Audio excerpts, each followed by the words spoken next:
ಬೃಹತ್ ಸಂಕೀರ್ತನ ಯಾತ್ರೆಗೆ ಸಕ್ಕರೆ ನಾಡು ಕಂಪ್ಲೀಟ್ ಆಗಿ ಸಜ್ಜಾಗಿದೆ. ಶ್ರೀರಂಗಪಟ್ಟಣ ಕೇಸರಿಮಯವಾಗಿದ್ದು ಎಲ್ಲಾ ರೀತಿಯ ಸಕಲ ಸಿದ್ಧತೆಯನ್ನು ಕೂಡ ಸಂಕೀರ್ತನ ಯಾತ್ರೆಗೆ ಮಾಡಿಕೊಳ್ಳಲಾಗಿದೆ. ಇನ್ನು ಮತ್ತೊಂದು ಕಡೆ ಕೊಪ್ಪಳದಲ್ಲಿ ಇಂದು ಹನುಮ ಮಾಲಾಧಾರಿಗಳು ಸಾಗರೋಪಾದಿಯಲ್ಲಿ ಆಗಮಿಸಿ ಮಾಲಾ ವಿಸರ್ಜನೆ ಮಾಡಲಿದ್ದಾರೆ. ಈ ಎರಡೂ ಜಿಲ್ಲೆಗಳಲ್ಲೂ ಕೂಡ ಸಿದ್ಧತೆ ಯಾವ ರೀತಿಯಾಗಿದೆ ನೀವೇ ನೋಡಿ. ಕೇಸರಿಮಯವಾದ ಶ್ರೀರಂಗಪಟ್ಟಣ ಬೃಹತ್ ಸಂಕೀರ್ತನ ಯಾತ್ರೆಗೆ ಸಜ್ಜು, ಬಿಗಿ ಬಂದೋಬಸ್ತ್, ಸಿಸಿಟಿವಿ ಕಣ್ಗಾವಲು. ಸಕ್ಕರೆ ನಾಡು ಮಂಡ್ಯ ಜಿಲ್ಲೆಯ ಕೋಟೆ ನಗರಿ ಎಂದು ಕರೆಯಲ್ಪಡುವ ಶ್ರೀರಂಗಪಟ್ಟಣದಲ್ಲಿ ಎಲ್ಲಿ ನೋಡಿದರೂ ಕೇಸರಿಮಯವಾಗಿದೆ. ಬೀದಿ ಬೀದಿಗಳಲ್ಲಿ ಕೇಸರಿ ಬಾವುಟ, ಮೂಡಲ ಬಾಗಿಲು ಆಂಜನೇಯ ಸ್ವಾಮಿಯ ಫ್ಲೆಕ್ಸ್, ಬಂಟಿಂಗ್ಸ್ಗಳು ರಾರಾಜಿಸುತ್ತಿವೆ.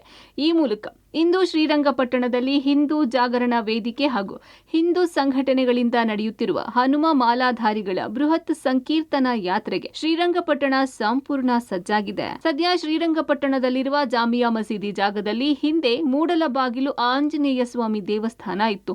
ದೇವಸ್ಥಾನವನ್ನು ಕೆಡವಿ ಟಿಪ್ಪು ಸುಲ್ತಾನ್ ಜಾಮಿಯಾ ಮಸೀದಿ ನಿರ್ಮಾಣ ಮಾಡಿದ್ದಾನೆ. ಇದಕ್ಕೆ ಈಗಲೂ ಇಲ್ಲಿರುವ ಕಲ್ಯಾಣಿ, ನಾಗರ ಕಲ್ಲುಗಳು ಸೇರಿದಂತೆ ಇತರ ಕುರುಹುಗಳೇ ಸಾಕ್ಷಿಯಾಗಿವೆ. ಹೀಗಾಗಿ ಜಾಮಿಯಾ ಮಸೀದಿಯನ್ನು ಕೆಡವಿ ಮೂಡಲ ಬಾಗಿಲು ಆಂಜನೇಯ ಸ್ವಾಮಿ ದೇವಸ್ಥಾನವನ್ನು ಮರುಸ್ಥಾಪನೆ ಮಾಡಲೇಬೇಕೆಂದು ಸಂಕಲ್ಪ ಮಾಡಿ ಹಲವು ವರ್ಷಗಳಿಂದ ಹಿಂದೂ ಜಾಗರಣ ವೇದಿಕೆ ಹಾಗೂ ಹಿಂದೂ ಪರ ಸಂಘಟನೆಗಳು ಹನುಮ ಮಾಲಾಧಾರಿಗಳ ಬೃಹತ್ ಸಂಕೀರ್ತನ ಯಾತ್ರೆಯನ್ನು ಮಾಡಿಕೊಂಡು ಬಂದಿವೆ.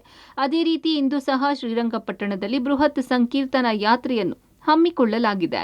ನಿಮಿಷಾಂಬ ದೇವಸ್ಥಾನದಿಂದ ಆರಂಭಗೊಳ್ಳುವ ಸಂಕೀರ್ತನ ಯಾತ್ರೆ ಜಾಮಿಯಾ ಮಸೀದಿ ಮುಂಭಾಗದಿಂದ ರಂಗನಾಥ ಸ್ವಾಮಿ ದೇವಸ್ಥಾನದವರೆಗೆ ಜರುಗಲಿದೆ. ಈ ಯಾತ್ರೆಯಲ್ಲಿ ಮಂಡ್ಯ, ಮೈಸೂರು, ಕೊಡಗು, ಹಾಸನ, ರಾಮನಗರ ಜಿಲ್ಲೆಗಳಲ್ಲಿ ಹನುಮ ಮಾಲೆಯನ್ನು ಹಾಕಿಕೊಂಡಿರುವ ಸಾವಿರಾರು ಸಂಖ್ಯೆಯ ಹನುಮ ಮಾಲಾಧಾರಿಗಳು ಭಾಗಿಯಾಗಲಿದ್ದಾರೆ. ಅಲ್ಲದೆ ರಾಜ್ಯದ ಹಿಂದೂಪರ ಸಂಘಟನೆಗಳ ಮುಖಂಡರು ಹಾಗೂ ಬಿಜೆಪಿ, ಜೆಡಿಎಸ್ ನಾಯಕರು ಸಹ ಭಾಗಿಯಾಗಲಿದ್ದಾರೆ. ಮೆರವಣಿಗೆ ವೇಳೆ ಯಾವುದೇ ಅಹಿತಕರ ಘಟನೆಗಳು ಜರುಗದಂತೆ ಮಂಡ್ಯ ಪೊಲೀಸ್ ಇಲಾಖೆ ಶ್ರೀರಂಗಪಟ್ಟಣದಾದ್ಯಂತ ಬಿಗಿ ಬಂದೋಬಸ್ತ್ ಮಾಡಿಕೊಂಡಿದ್ದಾರೆ. ಜೊತೆಗೆ ಯಾತ್ರೆ ಸಾಗುವ ದಾರಿ ಉದ್ದಕ್ಕೂ ಸಿಸಿಟಿವಿಗಳನ್ನು ಹಾಕಲಾಗಿದೆ. ಅಂಜನಾದ್ರಿ ಬೆಟ್ಟದಲ್ಲೂ ಹನುಮ ಮಾಲೆ ವಿಸರ್ಜನೆ, ಮದುವಣಗಿತ್ತಿಯಂತೆ ಸಿಂಗಾರಗೊಂಡ ಅಂಜನಾದ್ರಿ ಬೆಟ್ಟ. ಇನ್ನು ಕೊಪ್ಪಳ ಜಿಲ್ಲೆಯಲ್ಲಿರುವ ಅಂಜನಾದ್ರಿ ಬೆಟ್ಟದಲ್ಲಿಯೂ ಇಂದು ಹನುಮ ಮಾಲೆ ವಿಸರ್ಜನೆ ಮಾಡಲಿದ್ದಾರೆ. ಹನುಮ ವ್ರತ ಆಚರಣೆ ಮಾಡಿದ ಹನುಮನ ಭಕ್ತರು ಇಂದು ಮಾಲೆಯನ್ನ ಅಂಜನಾದ್ರಿ ಬೆಟ್ಟದಲ್ಲಿ ವಿಸರ್ಜನೆ ಮಾಡಲಿದ್ದಾರೆ. ರಾಜ್ಯದ ಮೂಲೆ ಮೂಲೆಯಿಂದಲೂ ಹನುಮನ ಭಕ್ತರು ಆಗಮಿಸುತ್ತಿದ್ದಾರೆ. 575 ಮೆಟ್ಟಿಲೇರಿ ಹನುಮನ ದರ್ಶನ ಪಡೆದು ಮಾಲೆಯನ್ನು ವಿಸರ್ಜನೆ ಮಾಡಲಿದ್ದಾರೆ. ಇದಕ್ಕೆಂದೇ ಜಿಲ್ಲಾಡಳಿತ ಸಕಲ ಸಿದ್ಧತೆಯನ್ನು ಮಾಡಿಕೊಂಡಿದೆ. ಹನುಮ ಮಾಲಾಧಾರಿಗಳು ಭಕ್ತರ ಸ್ವಾಗತಕ್ಕೆ ಅಂಜನಾದ್ರಿ ಬೆಟ್ಟ ಒಳಗೊಂಡಂತೆ ಇಡೀ ಕಿಷ್ಕಿಂಧ ಕ್ಷೇತ್ರ ಮದುವೆ ಮನೆಯಂತೆ ಸಿಂಗಾರಗೊಂಡಿದೆ. ರಸ್ತೆ ಮತ್ತು ಪಾರ್ಕಿಂಗ್ ಸ್ಥಳಗಳ ಸ್ವಚ್ಛತೆ, ಪಾದಾಚಾರಿ ಮಾರ್ಗದ ನಿರ್ಮಾಣ, ಭಕ್ತರಿಗೆ ಕುಡಿಯುವ ಮತ್ತು ಸ್ನಾನದ ನೀರಿಗೆ ವ್ಯವಸ್ಥೆ ಮಾಡಲಾಗಿದೆ. ಅಂಜನಾದ್ರಿಗೆ ಬರುವ ಭಕ್ತರಿಗೆ ಪ್ರಸಾದ ವಿತರಣೆಗೂ ವ್ಯವಸ್ಥೆ ಮಾಡಲಾಗಿದೆ. ಬೆಟ್ಟದ ಹಿಂಭಾಗದ ವೇದ ಪಾಠ ಶಾಲೆಯ ಆವರಣದಲ್ಲಿ ಗೋಧಿ ಹುಗ್ಗಿ, ಅನ್ನ ಸಾಂಬಾರ್ ಊಟಕ್ಕೆ ಸಿದ್ಧಗೊಂಡಿದೆ. ಉಪಹಾರ, ಊಟದ ಜೊತೆಗೆ ಪ್ರಾಥಮಿಕ ಚಿಕಿತ್ಸೆಗೆ ವ್ಯವಸ್ಥೆ ಮಾಡಲಾಗಿದೆ. ಭಕ್ತರ ಅನುಕೂಲಕ್ಕೆ ಸಹಾಯವಾಣಿ ತೆರೆಯಲಾಗಿದೆ. ಹನುಮ ಹುಟ್ಟಿದ ನಾಡು ಅಂಜನಾದ್ರಿಗೆ ಲಕ್ಷಾಂತರ ಭಕ್ತರು ಬರುವ ಕಾರಣಕ್ಕಾಗಿ ಕೊಪ್ಪಳ ಜಿಲ್ಲಾಡಳಿತ ಸಕಲ ಸಿದ್ಧತೆ ಮಾಡಿಕೊಂಡಿದೆ ಅಂತ ಹೇಳ್ಬೋದಾಗಿದೆ. ಈ ದೃಶ್ಯದಲ್ಲಿ ತೋರಿಸ್ತಾ ಇದ್ದೀವಿ. ಕೊಪ್ಪಳ ಜಿಲ್ಲೆಯ ಗಂಗಾವತಿ ತಾಲೂಕಿನ ಹನುಮನಹಳ್ಳಿ ಬರುವಂಥ ಅಂಜನಾದ್ರಿ ಪರ್ವತ ಅಂತ ಹೇಳ್ಬೋದು. ದೃಶ್ಯದಲ್ಲಿ ನೋಡ್ತಾ ಇರ್ಬೋದು. ಈಗ ಲಕ್ಷಾಂತರ ಭಕ್ತರು ಅಂದ್ರೆ ಈಗ ಹನುಮ ಮಾಲೆ ಹಾಕಿದ್ದಾರೆ. ಈಗಾಗಲೇ 30 ದಿನ, 15 ದಿನ, 21 ದಿನ, ಹೀಗೆ 3 ದಿನ, ಒಂದಿನಗಳ ಕಾಲ ಸಾಕಷ್ಟು ಭಕ್ತರು ಅಂದರೆ ಬೇರೆ ಅಂದರೆ 23 ಜಿಲ್ಲೆಗಳಲ್ಲಿ ಹನುಮ ಮಾಲಾಧಾರಿಗಳು ಏನಂದರೆ ಭಕ್ತಿಪೂರ್ವಕವಾಗಿ ಏನಂದರೆ ಹನುಮ ಮಾಲೆಯನ್ನು ಹಾಕಿಕೊಂಡು ಇವತ್ತು ಅಂದರೆ ಹನುಮ ಮಾಲೆ ವಿಸರ್ಜನೆಗೆ ಅಂಜನಾದ್ರಿಗೆ ಬಂದು ಹನುಮ ಮಾಲೆ ವಿಸರ್ಜನೆ ಮಾಡ್ತಾ ಇದ್ದಾರೆ. ಈ ಕಾರಣಕ್ಕಾಗಿ ಕೊಪ್ಪಳ ಜಿಲ್ಲಾ ಆಡಳಿತ ಮತ್ತು ಗಂಗಾವತಿ ತಾಲೂಕು ಆಡಳಿತ ಸಂಪೂರ್ಣವಾಗಿ ಸಕಲ ಸಿದ್ಧತೆ ಮಾಡ್ಕೊಳ್ತಾ ಇದೆ. ನೋಡ್ತಾ ಇರೋ ದೃಶ್ಯದಲ್ಲಿ ಈಗಾಗಲೇ ಅಂಜನಾದ್ರಿ ಬೆಟ್ಟದ ಸುತ್ತಲೂ ಅಂದರೆ ಅಲಂಕಾರಿಕ ಮಾಡಲಾಗಿದೆ. ದೃಶ್ಯದಲ್ಲಿ ನೋಡ್ತಾ ಇರ್ಬೋದು. ದೀಪ ಅಲಂಕಾರ ಆಗಿರ್ಬೋದು, ಹೂವಿನ ಅಲಂಕಾರ ಆಗಿರ್ಬೋದು. ಈಗ ಸಾಕಷ್ಟು ಏನಪ್ಪ ಅಂಜನಾದ್ರಿಗೆ ಬರುವಂಥ ಭಕ್ತರಿಗೆ ಸಕಲ ಸಿದ್ಧತೆ ಅಂದರೆ 24 ಸಮಿತಿಗಳನ್ನು ಮಾಡಿ ಈಗಾಗಲೇ ಪಾರ್ಕಿಂಗ್ ವ್ಯವಸ್ಥೆ ಆಗಿರ್ಬೋದು ಮತ್ತು ಪೊಲೀಸ್ ಭದ್ರತೆ ಆಗಿರ್ಬೋದು ಮತ್ತು CC ಕ್ಯಾಮ್ರಾಗಳಾಗಿರ್ಬೋದು.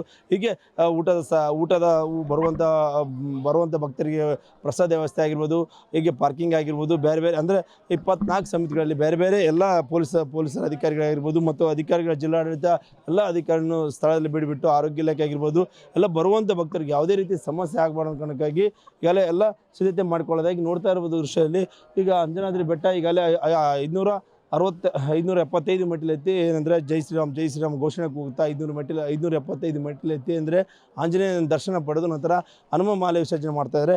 ಈ ಕಾರಣಕ್ಕಾಗಿ ಸಾಕಷ್ಟು ಭಕ್ತರ ದಂಡೆ ಅಂದರೆ 23 ಜಿಲ್ಲೆಗಳಿಂದ ಕೊಪ್ಪಳ, ಬಳ್ಳಾರಿ, ವಿಜಯನಗರ, ರಾಯಚೂರು, ಬೆಳಗಾವಿ, ಹುಬ್ಬಳ್ಳಿ, ಧಾರವಾಡ ಹೀಗೆ 23 ಜಿಲ್ಲೆಗಳಿಂದ ಸಾಕಷ್ಟು ಲಕ್ಷಾಂತರ ಭಕ್ತರು ಈಗ ಹನುಮ ಮಾಲೆಗೆ ಅಂಜನಾದ್ರಿಗೆ ಬಂದು ಹನುಮ ಮಾಲೆ ವಿಸರ್ಜನೆ ಮಾಡ್ತಾ ಇದ್ದಾರೆ. ಜಿಲ್ಲಾಡಳಿತದಿಂದ ಪ್ರತಿ ವರ್ಷದಂತೆ ಈ ವರ್ಷವೂ ಎಲ್ಲ ಅರೇಂಜ್ಮೆಂಟ್ ಅನ್ನ ಮಾಡಿದ್ದೀವಿ. ಅಧಿಕಾರಿಗಳು, ಜಿಲ್ಲಾಡಳಿತ ನಿನ್ನೆಯಿಂದನ ಇಲ್ಲೇ ಬೀಡು ಬಿಟ್ಟು ಎಲ್ಲರಿಗೆ ಏನೇನು ಜವಾಬ್ದಾರಿಯನ್ನ ಕೊಟ್ಟಿದ್ವಿ, ಕನಿಷ್ಠ 18ರಿಂದ 20 ಸಮಿತಿಗಳನ್ನ ಮಾಡಿ ಆ ಸಮಿತಿಯ ಜವಾಬ್ದಾರಿಯನ್ನ ಇವತ್ತ ಪ್ರಾರಂಭವನ್ನ ಮಾಡಿದೆ. ನಿನ್ನೆಯಿಂದನ ಸ್ಟಾರ್ಟ್ ಮಾಡಿದ್ದಾರೆ. ಇವತ್ತು ಬೆಳಗ್ಗೆಯಿಂದ ಊಟದ ವ್ಯವಸ್ಥೆಯನ್ನ ಮಾಡಿದ್ದಾರೆ. ಬೆಳಗ್ಗೆಯಿಂದ ಇಲ್ಲಿವರೆಗೂ ಕನಿಷ್ಠ 7,500ರಿಂದ 8,000 ಏನು ಯಾತ್ರಿಕರು ಬಂದಿದ್ದಾರೆ. ಇವತ್ತು ಸಾಯಂಕಾಲವರೆಗೂ ಸ್ವಲ್ಪ ಜಾಸ್ತಿ ಆಗಂತ ಲಕ್ಷಣಗಳು ಇದಾವೆ. ಅದು ಎಷ್ಟು ಜಾಸ್ತಿ ಆದ್ರೂ ಅದಕ್ಕೆ ಪೂರ್ವ ಸಿದ್ಧತೆ ನಮ್ಮ ಜಿಲ್ಲಾಡಳಿತ ಪೂರ್ಣ ಪ್ರಮಾಣದೊಳಗೆ ಮಾಡುವಂತ ಕೆಲಸವನ್ನು ಮಾಡಿದ್ದೀವಿ. ಹನುಮ ಮಾಲೆಧಾರಿಗಳ ಶೋಭಾಯಾತ್ರೆ ನಡೆಯುತ್ತೆ. ಅವ್ರಿಗೆ ಇವತ್ತು ರಾತ್ರಿ ಉಪಹಾರ ಮತ್ತು ಊಟದ ವ್ಯವಸ್ಥೆ ಮತ್ತು ನಾಳೆನು ಮತ್ತು ರ್ಯಾಲಿ ಮುಗಿದ ತಕ್ಷಣ ಇಲ್ಲಿ ಇವತ್ತು ಎಲ್ಲ ದಿಕ್ಕಿಂದ ಬರ್ತಾ ಇರುವಂಥ ಭಕ್ತಾದಿಗಳಿಗೆ ಜಿಲ್ಲಾಡಳಿತದಿಂದ ನಿರಂತರವಾಗಿ ಅವರಿಗೆ ಇವತ್ತು ಮಧ್ಯರಾತ್ರಿಯಿಂದನೇ ಅವರಿಗೆ ಪ್ರಸಾದದ ವ್ಯವಸ್ಥೆ ನಡೆಯುವಂಥದ್ದು.